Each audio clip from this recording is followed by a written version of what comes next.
네, 월요일입니다. 오늘은 국제 이슈도 짚어봐야겠죠. 황기식의 국제시장, 동아대학교 국제전문대학원 황기식 교수 스튜디오에 함께합니다. 안녕하십니까? 안녕하십니까? 아유, 날씨가 많이 추워졌습니다. 어우, 건강하십시오. 네, 따뜻하게 하고 오셨네. 예, 죄송합니다. 아니 이렇게 추운 날 또 저희들한테 국제 뉴스 전해주시러 와주셔서 고맙습니다. 오늘 뭔가 이 국제 뉴스도 좀 차가운 게 아닌가 그런 생각이 드는데 첫 번째 뉴스부터 좀 짚어보겠습니다. 트럼프는 바이든을 겨냥 특검 임명할까? 법무장관 맹비난 후에 후속 조치 관심사, 이게 헤드라인이거든요. 맞습니다. 이제는 오늘 이제 다 끝났다고 생각했거든요. 네. 오늘이 이제 드디어 마지막 선거인단 투표잖아요. 네, 오늘 네. 선거인단이 투표를 하면 이제 끝나는 건데, 네. 이 대선 무효 소송 정말 길게 했잖아요. 네. 그렇죠. 이제 소송 대부분 다 패소했거든요. 네. 그럼 이제는 인정하고 끝날려나 했는데 소송전이 끝나니까 이제는 특검이라는 새로운 또 방식으로 물고 늘어지는 것 같아요. 제 생각으로는. 예, 예.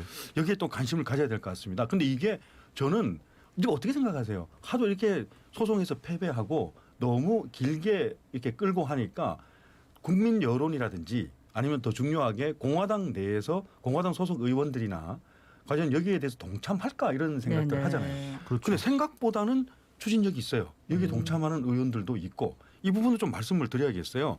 자, 이제 특검으로 가겠다 그러니까 좋다. 빨리 법무부 장관 해임하고 대통령이 남은 임기 동안 특검을 빨리 임명을 하라. 특별검사를 하라고 공화당 의원들이 한 명도 저는 사인 안 할 줄 알았거든요. 예. 네. 27명이나 거기에 촉구 빨리 하세요라고 촉구 서명했다는 네. 거죠. 예, 예. 이런 부분들도 우리가 좀 관심을 가져야 될 것 같습니다. 자, 그러면 여기 이슈가 뭐냐? 네. 뭐 때문에 또 특별검사를 네, 네. 하느냐? 역시 그 바이든 후보를 겨냥한 거거든요. 바이든 후보를 직접 겨냥하지는 않고 네. 차남 헌터 바이든 당선자의 아픈 손가락이라고 할 수 있는 차남 헌터 바이든을 겨냥했습니다. 잘 알려져 있는데 우크라이나 스캔들이 있잖아요. 네. 예, 예. 차남 헌터 바이든이 미국 내에서 직업을 가지지 않고 우크라이나 가서 에너지 회사에 취업했었거든요. 네. 네. 근데 거기서 회계 부정 같은 게 있었는데 당시 아버지가 부통령이었잖아요. 조 네. 바이든 부통령이 그 아들의 회계 부정을 숨기기 위해서 우크라이나에 압력을 넣었다는 거죠. 그런 것 좀 조사하지 마. 이제 그런 거였거든요. 네. 그거를 조사를 그렇게 하라고 했는데 거기서 그 사실을 대통령으로서 조사하라고 그렇게 했는데 대통령 선거 전에 조사 안 하는 걸로 알고 있었다는 거거든요. 그런데 실제로 가만히 보니까 대통령 선거 전에 미국의 연방 검찰이 그게 문제가 있다고 생각해서 수사에 착수했다라는 거죠. 대통령 선거 전에는 그 수사 착수 사실을 왜 안 알렸냐는 거예요. 그래서 총 책임자인 법무부 장관이 문제가 있다. 그래서 이 법무부 장관을 제외하고 특검을 임명을 해서 그 사실을 빨리 지금이라도 밝혀야겠다고 했는데 현직 법무부 장관은 거기에 반대한다는 거죠. 특검을 임명할 수 없다. 네. 그러면 트럼프 대통령의 공격은 이제 두 가지입니다. 헌터 바이든도 공격하겠지만 네. 특검 임명을 반대하고 있는 본인이 임명한 윌리엄 바 예. 현직 법무부 장관에 대한 공격으로 이어지고 있습니다. 그래서 지난 주말에 트럼프 대통령의 유명한 그 트위터 메시지를 자세히 살펴봤더니만 네, 네. 이제는 이제는 법무부 장관을 공격하고 있습니다. 근데 헷갈리시면 안 되는 게 법무부 장관 이름이 윌리엄 바거든요. 네. BARR입니다. 이게 성인데 거기에 친절하게 법무부 장관 바라고 하면은 알 수 있겠지만 그냥 BARR이라고 했어요. BARR 네. 바 해임하겠다. 바 해임하겠다. 바 나쁘다 이렇게 이게 뭐지 이렇게 생각할 수 있습니다. 네, 네. 현직 법무부 장관 이름이 윌리엄 바입니다.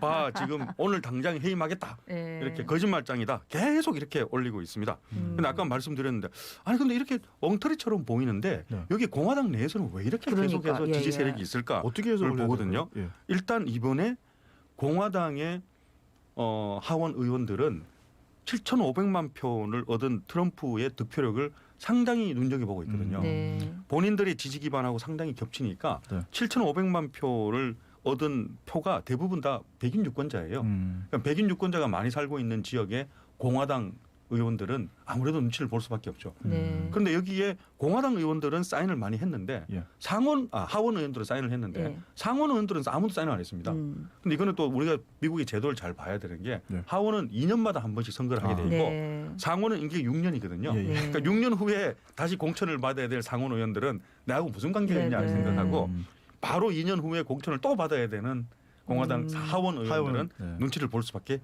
없는 거죠. 네.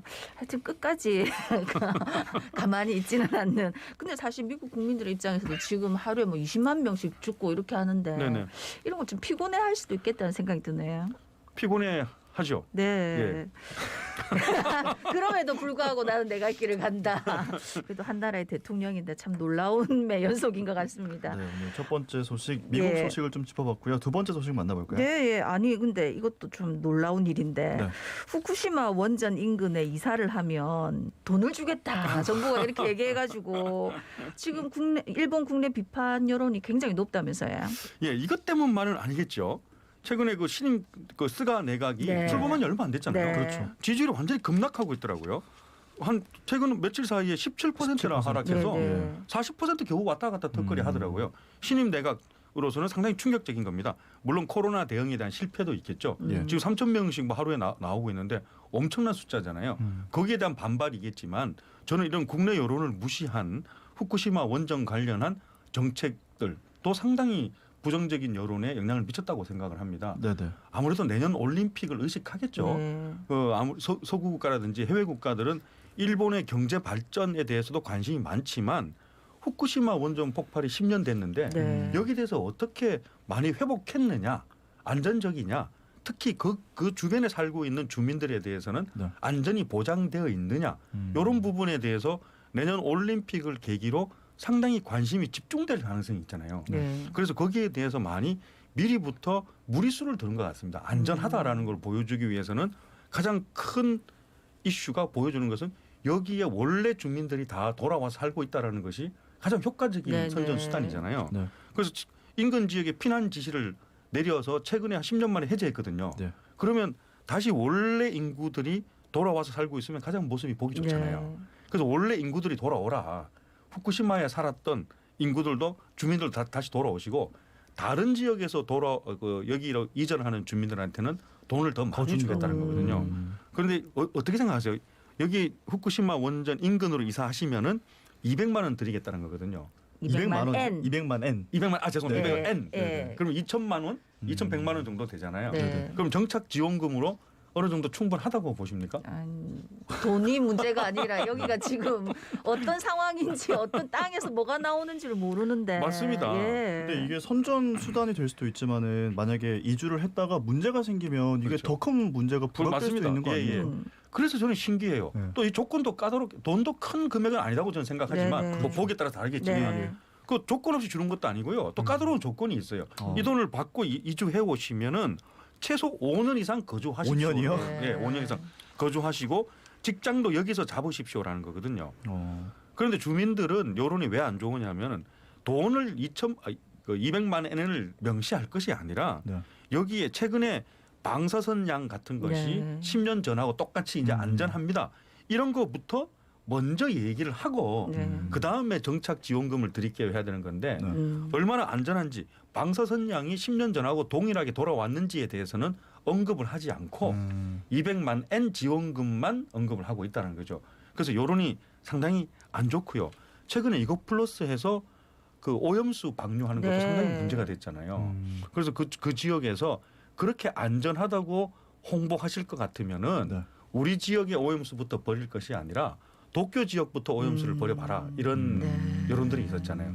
근데 이건 국내 여론도 안 좋고 네. 주변국 여론도 상당히 안 좋잖아요. 네. 그걸 방류했을 경우에는 가장 먼저 타격을 받는 것이 우리 네, 우리 남해안 해운제. 쪽이잖아요. 예. 그래서 주변국 여론도 살펴줬으면 좋겠습니다. 사실 그게 바닷물이 계속 흐르는 거니까 전 세계가 어떻게 보면 다 피해를 받을 수도 있는 상황이고 항상 조금 전에도 말씀하셨지만 여기 인근 주민들이 그럼 도쿄에 먼저 안전하다면 뿌려라 인근 바다에 뿌려라 하는 것처럼 이 지역이 진짜 살기에 안전하다면 이런 정치인분부터 가서 거기 살아야지. 맞는 말씀이죠. 그래야지 사람들이 맞는 말씀이에요. 괜찮겠구나라고 예, 예. 생각을 할 수 있지.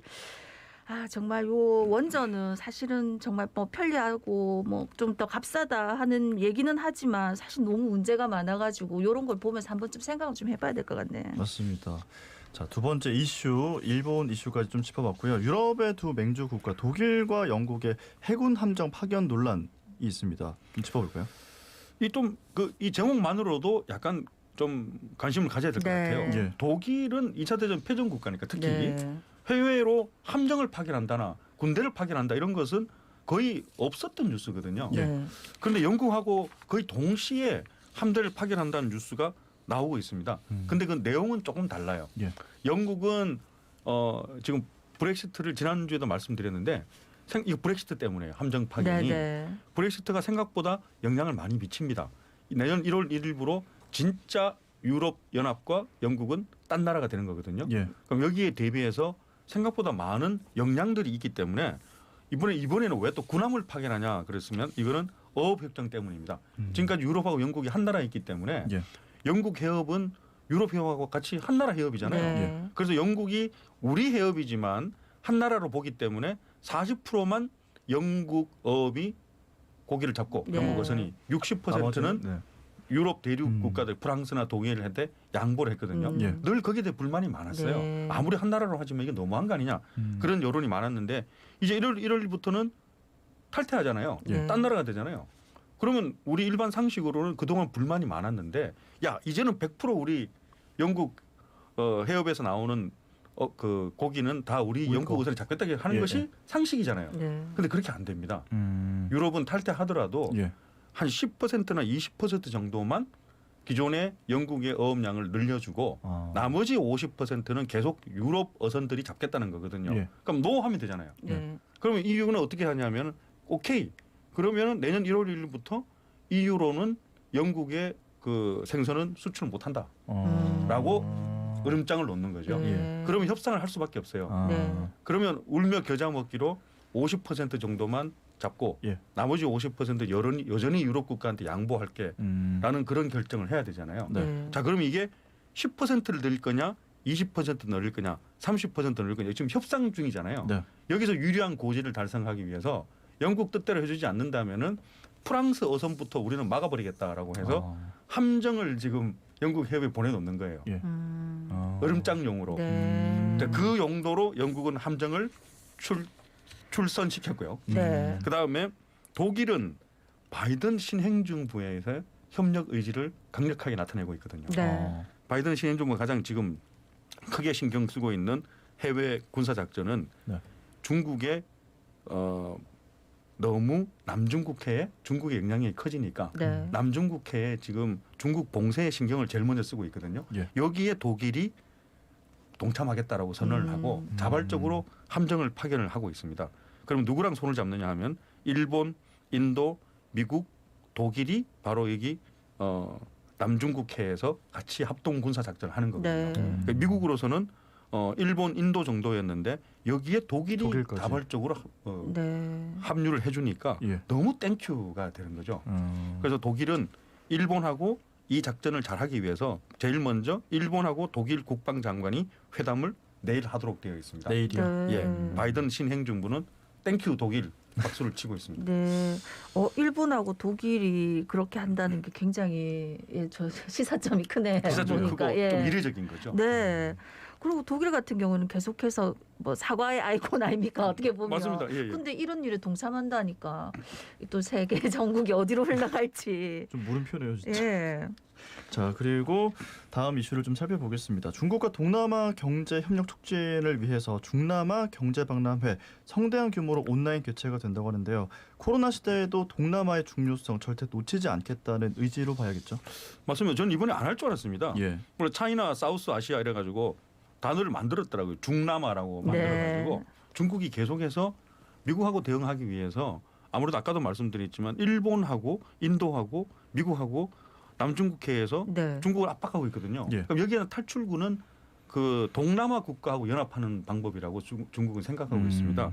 그래서 베트남이라든지 네. 라오스, 태국, 방글라데시, 파키스탄 이런 나라들하고 이제 하나의 벨트를 구성하면서 다시 대항하는 것이죠. 네. 이거 중요성을 강조하기 때문에 작년까지 5회째 중남아 경제연합회 박람회를 했었거든요. 예. 네. 올해는 안 할 줄 알았습니다. 너무 성대하게 그 원래 준비를 하니까요. 네. 근데 올해도 저는 더 크게 하더라고요.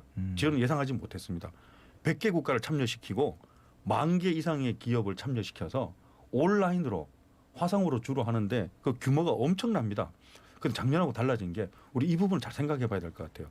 동남아 국가하고 경제 협력을 강조하는데 네. 올해는 상당히 포커스를 바꿨습니다. 포스트 코로나 대비해가지고 네.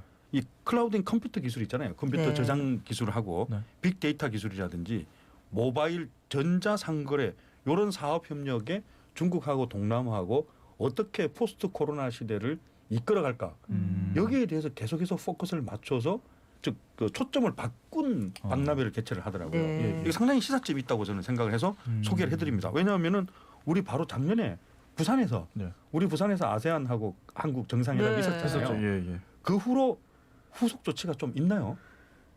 뭐 얼마 전에 또 뭐 좋은 소식 있지 않았습니까? 크고 작은 소식들이 네네. 있는데 예. 아세안하고 경제 협력은 바로 이번에 중국이 보여준 것처럼 포스트 코로나 시대를 우리가 이끌어 가야 되지 않을까요? 한국하고 네. 아세안 정상회담을 네. 부산에서 했었는데 네. 이런 거에 대한 물론 잘 준비하시겠지만 또 네. 대응하고 계시겠지만 이런 거에 대한 시사점이 이번 중남아 박람회 경제 박람회에 시사점이 있다고 생각해서 소개를 해드렸습니다. 네, 교수님 안 그래도 아세안 같은 경우에는 저희 이제 앞으로 향후 굉장히 중요하다라는 말씀 많이 드렸는데 중국이 또 먼저 탁 채가지 않도록 예, 잘해야 되겠다는 생각이 듭니다. 예. 아우 또 한 소식 남았는데 시간이 다 돼가지고 오늘 여기까지 드려야 되겠네요. 교수님 오늘도 고맙습니다. 고맙습니다. 감사합니다. 네, 지금까지 동아대학교 황기식 교수였습니다.